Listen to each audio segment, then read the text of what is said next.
Let's get more on this now with Swaran Singh in New Delhi. He's a Professor of International Relations at Jawaharlal Nehru University. Welcome to the programme, Professor. Now, firstly, how do broader geopolitical tensions from US tariffs to rising global trade fragmentation increase the urgency for Europe and India to push this deal forward now?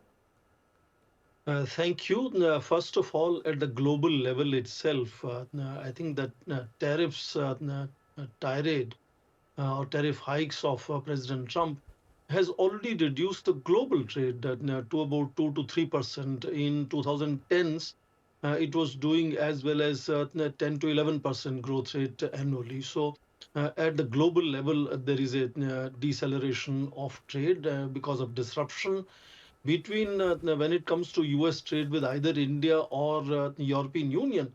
From 2018, European Union tariffs have also gone up to about, I think, roughly, uh, they have tripled over a period of time, and therefore about $350 billion of exports of EU are subject to increased tariffs. Same is India.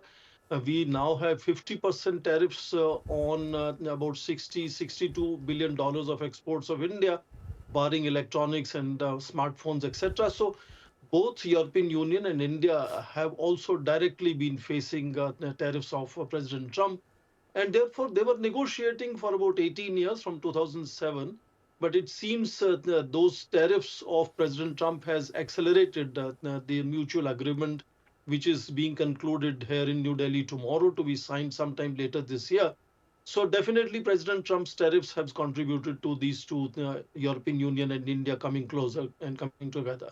So which sectors are likely to benefit the most on both sides if this agreement is finalised? I think you did mention apparels. It will be a major game changer. EU has about $200 billion of imports annually. India's share right now is about 4%. I think tariffs going down on that could potentially increase that market. Similarly, about $400 billion of market for pharmaceuticals. India is a leader in generic medicine. That is another sector where India could take advantage. EU could take advantage, but primarily in terms of cars, for example. India has about 4.5 million cars produced annually. We now import about 200,000 engines from European Union countries. And tariffs are about 100 or 110% right now, which are supposed to now go down to 40%, potentially even to 10%. So that is another sector where European Union could take advantage. And largely, I think India now being the ninth largest trading partner of European Union doesn't fit into the fact that India is going to be potentially the third largest economy. So fastest growing economy of about 7+% growth rate, European Union growing about 1% GDP annually. So there's enormous complementarity. And as you mentioned initially, India is going to export mostly process driven, labor intensive commodities, and European Union will focus on advanced technologies, aircraft, certainly kind of things, heavy machinery, etc. So there is a complementarity.